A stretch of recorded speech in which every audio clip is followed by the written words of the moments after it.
Hai teman-teman, ketemu lagi dengan aku Dame di channel aku Dame's Oracle. Hari ini aku mau bikin energy update untuk bulan Maret 2022. Dan thank you buat siapa sih Mbak Ara ya yang udah ingetin aku. Dari bulan kemarin aku diingetin untuk bikin pick a card dan sekarang eh, dia ingetin aku untuk bikin energy update. So ini aku bikinnya malam-malam.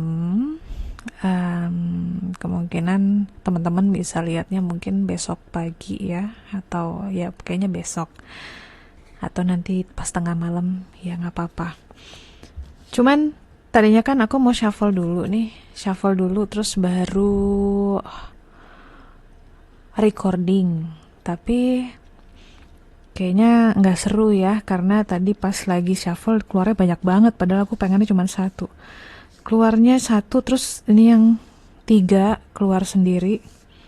Jadi ya udah deh, mari kita shuffle bareng-bareng aja.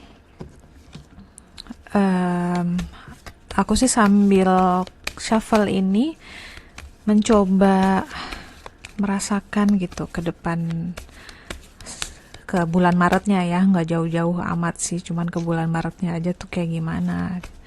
Dan jujur aku sih ngerasanya masih, kalau orang tuh jalan tuh kayak masih terseok-seok gitu. Dan teman-teman notice gak sih bulan Februari itu berat banget buat kita gitu ya. Tapi kalau bulan Februari teman-teman tuh menyenangkan ya alhamdulillah. Dan buat aku pribadi menyenangkan, biasa aja, cuman energinya tuh berat banget aku ngerasain.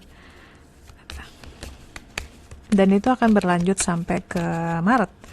Dan kayaknya makinan berat. Gak tahu kenapa. Ntar kita lihat aja ya.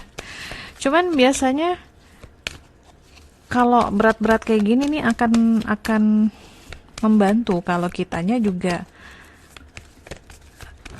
menjalaninnya biasa aja. Jangan banyak marah, jangan banyak ngeluh. Ini udah nih, gak ada yang mau keluar lagi. Oke. Jangan banyak ekspektasi yang nggak realistis. Nggak ada yang, dia nggak di sini tempatnya. So, kita sambil santai aja ya, kayak ngobrol gitu. Ya. Jadi kalau teman-teman lihat, kayak yang udah biasa ngikutin video aku, tahu spread ini ya, bagaimana cara bacanya. Biasanya yang di tengah ini adalah yang ditekankan gitu, tema besarnya atau mungkin pelajarannya gitu ya. Nah, di sini tuh yang di tengah-tengah kartu yang menandakan ada yang belum belajar. Ada yang udah dikasih pelajaran berulang-ulang tapi nggak belajar-belajar juga gitu. Jadi ini adalah pola yang berulang-ulang. Lihat deh, gambarnya dari ujung ke ujung sama aja sebenarnya. Mau dia bentuknya spiral, mau dibalik-balik kayak apa, kalau dilihat dari sini sampai atas ya gambarnya itu aja gitu, sama aja. Sampai ujung sini juga kalau dikasih kaca pembesar ya sama aja. Jadi intinya ada pelajaran-pelajaran hidup yang kita tuh nggak mudeng-mudeng gitu, nggak kelar-kelar ya gitu. Jadi contohnya apa sih kayak gini tuh? Contohnya misalnya lepas dari satu toxic relationship kemudian masuk ke toxic relationship yang lain. Bentuk orangnya kan beda gitu. Jadi dia putus sama cewek atau cowok yang berbeda. Beda kan gitu. Nanti ketemu orang lagi, orang yang beda, tapi itu cuman kayak ganti kemasan doang. Pelajaran yang dibawa sama. Nah, seringnya kita nggak sadar itu. Kita pikir, oh, gue udah baru nih tempat kerjanya, atau gue udah sama cowok yang baru, tapi sama aja gitu. Masalah yang dihadapin sama, nggak ada yang berubah. Tempatnya doang beda, orangnya doang beda gitu. Pasti kan ada pernah dong ngalamin kayak gitu. Aku sih pernah ngalamin kayak gitu beberapa kali. Kita lihat dulu sekelilingnya ya. Jadi di sini kartunya emang berat-berat nih. Eh, karena ya emang di tengahnya aja udah kayak gini kan, ada pelajaran yang kagak lulus-lulus. Ya teman-teman, di sini tuh karena pelajarannya penting dan kalau dia nggak lulus-lulus, dia akan numpuk ke dalam, menciptakan banyak luka gitu. Contohnya tadi aja yang toxic relationship ya. Ketika kita patah hati atau putus dari suatu hubungan kan pasti ada broken heart-nya tuh ya. Ada luka hatinya. Nah, terus luka hati yang ini nih belum dapat wisdomnya nih, kita belum ngeh kan bahwa ini adalah pelajaran hidup. Jadi lukanya belum bisa sembuh. Biasanya luka akan sembuh ketika kita sadar bahwa di balik luka itu ada understanding atau ada hikmahnya yang bisa kita mengerti. Itu namanya jadinya dapatnya kebijaksanaan. Disitulah luka mulai sembuh. Nah ini lukanya belum sembuh karena belum dapet tuh, belum ngerti kenapa gue ngalamin kayak gini ya gitu, masih merasa seperti korban. Nah luka belum sembuh sudah masuk ke relationship yang lain yang sebenarnya pelajarannya sama, kemudian nanti hikmahnya nggak dapat lagi. Jadi numpuk di sini pelajaran hidup yang kita nggak mudeng-mudeng itu akan menimbulkan banyak luka batin. Nah lalu di sini ada speak your truth gitu ya, berhubungan dengan komunikasi yang self expression lah. Jadi ada kaitannya dengan bagaimana teman-teman sebenarnya berhentilah menjadi seseorang yang punya victim mentality. Berhentilah menjadi seseorang yang selalu merasa aduh gue nggak bisa deh nih gitu kan, gue diem aja deh, gue males ribut. Sebenarnya bukan males ribut, kemungkinan takut atau ya nggak kayaknya sih lebih kayak nggak berani ya. Nah di sini disarankan dalam rangka memecah pola ini, salah satunya kita harus berani ngomong gitu. Kita harus berani tunjukin gitu siapa diri kita sebenarnya sih gitu. Kalau emang kita nggak suka, kita harus berani bilang nggak suka. Karena kalau kita diem-diem aja nanti polanya akan berulang terus gitu. Dan ini tuh benar-benar pelajaran hidup yang nggak mudah ya. Tapi kalau kita bisa melewati ini, akan ada suatu opening lagi, akan ada leveling up lagi. Jadi kalau main game tuh, kalau ini kita udah selesai, bisa melewati ini, kita naik level atau ada satu pintu yang terbuka gitu loh. Jadi unlocking. Dan kenapa aku bilang tadi nggak mudah, karena ada kartu ini nih, si spirit guide. Biasanya kalau spirit guide kartu spirit guide ini nongol, ya memang bukan hal yang sembarangan gitu. Yang kita hadapi memang benar-benar life lesson, pelajaran hidup yang kalau nggak lulus nanti kalau kita meninggal dan kita bereinkarnasi lagi, itu dibawa lagi jadi pelajaran hidupnya double gitu. Jadi juga akan semakin berat ke depannya, ngerti kan? Karena kita hidup itu kan setiap hari dikasih terus nih pelajaran, dikasih terus materi gitu. Kalau satu materi nggak dikelar-kelarin, numpuk, akhirnya bawaan kita berat banget gitu. Buku kita yang kita bawa kalau ke sekolah itu jadi banyak. Karena dikasih PR, dikasih pelajaran, dikasih ujian nggak diselesai-selesaiin. Sedangkan kan life must go on. Hidup tuh terus jalan. Hidup tuh nggak peduli gitu, kamu nggak ngerti atau gimana, dia akan jalan terus dan tidak akan menunggu. Makanya lucunya gini, baru-baru ini aku ngobrol juga gitu sama teman aku gitu ya, atau sama beberapa orang juga sempat aku bilang, kadang-kadang manusia lupa ya bahwa waktu hidup itu sangat terbatas gitu. Dia lupa untuk mengecek ke dalam dirinya, sebenarnya apa sih yang harus gue hadapin gitu saat ini. Bukan pekerjaan, bukan mencari uang, bukan tentang membeli sesuatu, bukan pencapaian-pencapaian di luar diri kita sebenarnya. Itu tuh kayak pengalihan isu aja gitu kan, karena sebenarnya yang ada yang harus kita benahi gitu di dalam. Nah, itu seringnya kita tuh malah yang nanti aja lah gitu, nanti aja deh gitu. Ditunda sampai akhirnya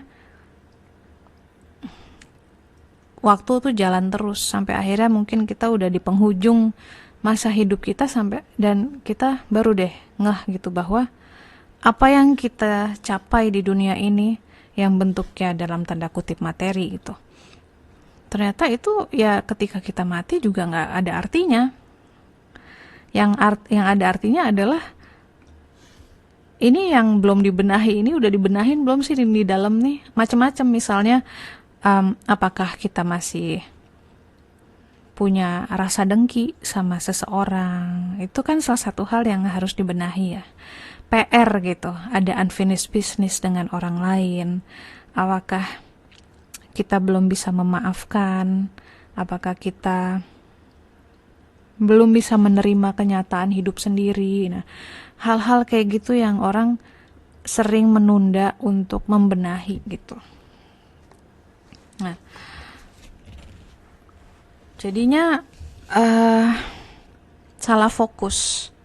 Nah, di bulan Maret ini kita sih diharapkan untuk banyak melihat ke dalam ya, banyak bebenah, temanya bebenah mulu ya. Abis mau gimana dong, sering dikasih kesempatan sama hidup tapi nggak dipakai, selalu riweh sama kejadian-kejadian di luar sana, riweh sama COVID, riweh sama sekarang perang, riweh sama minyak goreng hilang dari pasaran, riweh bagaimana besok apakah bisa survive atau tidak tanpa pekerjaan. Dipikirin gak apa-apa, tapi jangan sampai itu menjadi sesuatu yang akhirnya dalam waktu 24 jam 16 atau 18 jamnya kita mikirin gituan terus-terusan, atau kita kerja terus gitu kan, atau kita terlena sama isu dunia. Ya dunia ya begitu aja. Mau dari dulu, dari zaman Nabi sampai sekarang ya dunia begitu aja. Perang ya perang mulu kan. Gitu loh. Kita baca di setiap kitab suci pun ya perang terus. Bukannya aku nyuruh teman-teman untuk tutup mata, tutup telinga gitu ya. Cuman jangan sampai kita tuh kayak orang panik kemudian salah jalan gitu ya. Harusnya tetap fokus jalanin hidup sebaik-baiknya dan sering-sering tanya lagi ke dalam diri, apa yang belum selesai gitu di dalam diri kita, apa yang belum tuntas dalam diri kita. Bukan aku nggak ngomongin pekerjaan ya, tapi tentang spiritual developmentnya, perkembangan spiritualnya. Dan ini nggak ada hubungannya dengan ibadah, nggak ada hubungannya dengan meditasi atau ritual-ritual, tapi spiritual development di sini adalah bagaimana sih hubungan kamu dengan diri kamu sendiri, bagaimana sih hubungan kamu dengan keluarga kamu, hubungan kamu dengan orang di sekitar kamu gitu kan. Karena diri kita, orang-orang di sekitar kita ya esensinya sama, esensi ilahinya sama. Di dalam semua orang itu ada Tuhan, di dalam diri kamu ada Tuhan. Jadi kalau kita sendiri benci sama diri kita, tidak memperhatikan kesejahteraan diri kita, gimana kita mau sayang sama orang, gimana kita mau melihat Tuhan di dalam mereka dan gimana bisa tercipta kedamaian itu kan. Nah, sebenarnya kayak gitu. Dan nggak usah jauh-jauh ya, ada juga orang-orang yang menginginkan cita-citanya adalah untuk mewujudkan perdamaian dunia. Nggak usah jauh-jauh perdamaian dunia. Kamu damai nggak bersama keluarga kamu? Kamu damai nggak bersama diri kamu? Itu aja. Karena percuma perhatian kita tuh belakangan tuh ditarik terus kan keluar lewat sosmed, lewat kegiatan-kegiatan di komunitas yang banyak, yang pasti isunya juga banyak. Jangan lupa bahwa yang paling pertama yang harus kita benahi adalah relationship kita sama diri kita. Temukanlah diri sejati itu dulu, gitu. Temukanlah siapa sih nih? Nama gue kan emang Dame, misalnya gitu, Dame. Tapi sesungguhnya di dalam itu siapa gitu? Ada siapa di dalam? Sama teman-teman, kenalan dulu sama dirinya sendiri. Jadi tidak akan lagi ada pola-pola yang seperti ini. Pola-pola yang terulang, life lesson yang gak kelar-kelar ini adalah hasil dimana kita gak kenal diri kita. Kita gak kenal pencipta kita. Kita gak kenal dunia dan alam semesta ini bagaimana sih?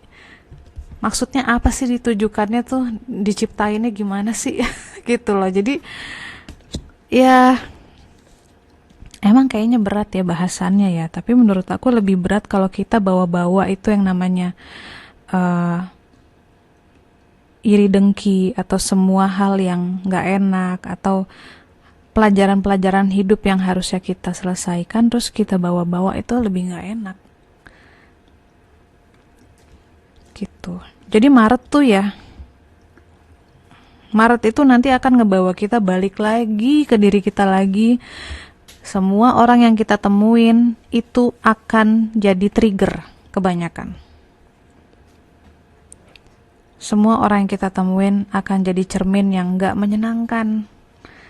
Bawa-bawa kaca tuh mereka.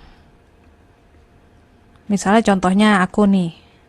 Misalnya aku punya isu dengan body shaming ceritanya. Banyak orang bilang aku gendut. Selama aku masih sebel dengan badanku sendiri, aku akan dipertemukan sama orang-orang yang akan body shaming aku. Selama aku masih sebel, kemanapun aku pergi, orang akan berkomentar pertama kali akan bilang, Dame lo gendutan ya, gitu. Itu bukan salah orang. Orang-orang itu adalah pertanda-pertanda yang Tuhan kasih untuk nunjukin bahwa, hey, gimana lo mau cinta diri lo gitu. Carilah cara bagaimana bisa cinta diri lo sehingga omongan-omongan orang udah gak akan menjadi pengaruh lagi dan nantinya akan reda sendiri. Jadi cari sendiri teman-teman ke dalam diri kita. Isu apa sih yang selama ini masih nge-trigger kita, ngeganggu kita. Nah itu yang harus diurai, diproses, dilihat lagi akarnya dari mana sih. Sebel nih misalnya sama orang tua. Nanti kita akan dipertemukan sama orang-orang yang mirip sama orang tua kita. Itu ya, jadi Maret itu beratnya di situ. Pelajarannya belum kelar dan triggernya akan makin banyak. Jadi ya sama-sama sih ya, di sini aku juga nggak kebal sama beginian, karena namanya juga masih manusia kan. Aku juga kena beginian. Jadi ya paling gampang adalah sebelum bereaksi, sebelum marah, sebelum sedih, ya sedih sih nggak apa-apa ya, tapi sebelum bereaksi yang keras dan menyalahkan keadaan, coba ambil jeda deh waktu 10 menit, 15 menit untuk berpikir, kenapa ya gue marah gitu? Apa yang bikin gue marah? Ya soalnya kan dia gak adil gitu, dia harusnya gak begitu dong sama gue. Kata siapa? Emang ada aturannya seperti itu? Contohnya kayak gitu. Kamu bisa berdialog sama diri kamu sendiri. Setiap kali si ego merasa tersakiti, cobalah bertanya, kenapa sakit? Iya, seharusnya dia tidak ngomong seperti itu. Seharusnya yang bilang harus tuh siapa? Nah, di situ kan mulai ada jawaban.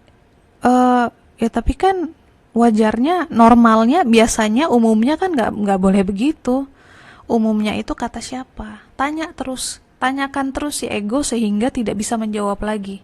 Ketika ego kita tidak bisa menjawab, disitulah kebenaran yang ada.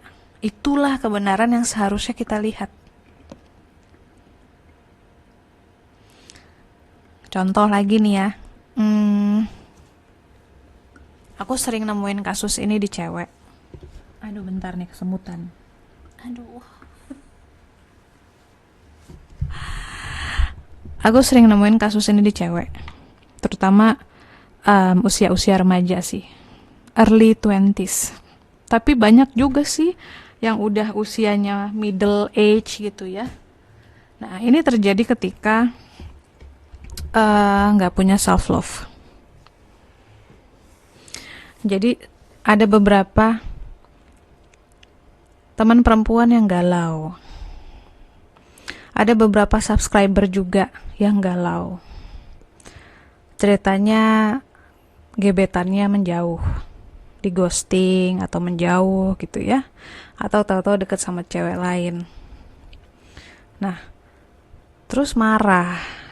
Para perempuan ini marah. Terus aku tanya, kenapa marah? Ya, soalnya selama ini kita dekat. Dia tuh memperlakukan aku spesial sekali gitu kan. Sekarang tahu-tahu orangnya hilang. Kalau udah kayak gitu aku cuma nanya gini. Emang udah resmi pacaran? Atau emang kalian sudah berstatus resmi pacaran? Nah, itu biasanya jawabannya enggak. Lah, ya mau gimana gitu kan? Orang statusnya aja nggak ada, terus merasa bahwa sudah memiliki kan, itu agak-agak halu ya buat aku. Jadi aku bilang, ya sudah, kenapa mesti marah? Toh pacarmu juga bukan. Ya tapi dia bilang, dia belum pernah seistimewa ini rasanya ke aku, apalah gitu ya. Ya itu contoh dimana kita nggak bisa melihat kenyataan. Kita seneng main-main di pikiran, menciptakan kenyataan yang sebenarnya nggak ada. Gitu. Jadi belajar untuk berdialog sama si ego ini. Tanyain terus, kenapa marah, kenapa sedih. Nanti kalau misalnya dia menjawab, tanyain lagi, jangan mau kalah, sehingga teman-teman ketemu kebenarannya. Kalau sudah ketemu kebenarannya, healing itu akan terjadi. Banyak sekali penderitaan manusia itu sumbernya cuma satu, dari pikirannya sendiri. Dan gak berani melihat kenyataan yang ada. Kenyataan depan matanya. Nah itu di bulan Maret ini ya, salah satu caranya untuk menjalaninya tidak berat banget ya. Lihatlah hidup apa adanya. Jangan berasumsi yang aneh-aneh, jangan bermain-main di pikiran, jangan berprasangka. Jalani hidup sesuai dengan yang kita lihat di depan mata. Dan kita bisa lihat di depan mata kan gak jauh. Kita cuma bisa lihat jarak berapa meter sih. Itu juga kalau kita gak minus matanya. Ya, Tuhan tuh begitu baik. Dia membatasi pandangan kita. Dia membatasi langkah kita. Biar enggak takut, biar enggak panik. Mau lihat jauh ke depan, mau lihat calon jodoh seperti apa misalnya, emang siap. Mau cepet-cepet naik level, mau cepet-cepet apapun maunya serba instan, emangnya siap. Gitu, jadi be present itu bukan sekedar ucapan klise. Be present itu memfokuskan diri pada keadaan sekarang, apa yang di depan mata, apa yang sedang dikerjakan, itu sebenarnya hal yang paling aman yang manusia bisa lakukan. Jadi ya Maret itu ya bener-bener deh, cobalah untuk balik lagi ke diri sendiri. Nggak usah lihat jauh-jauh ke depan, nanti khawatir sendiri, kamu yang repot, kamu yang susah, kamu yang stres. Nggak usah banyak pasang target, ngalir aja. Yang penting kedamaian di dalam diri itu sendiri kamu udah dapet.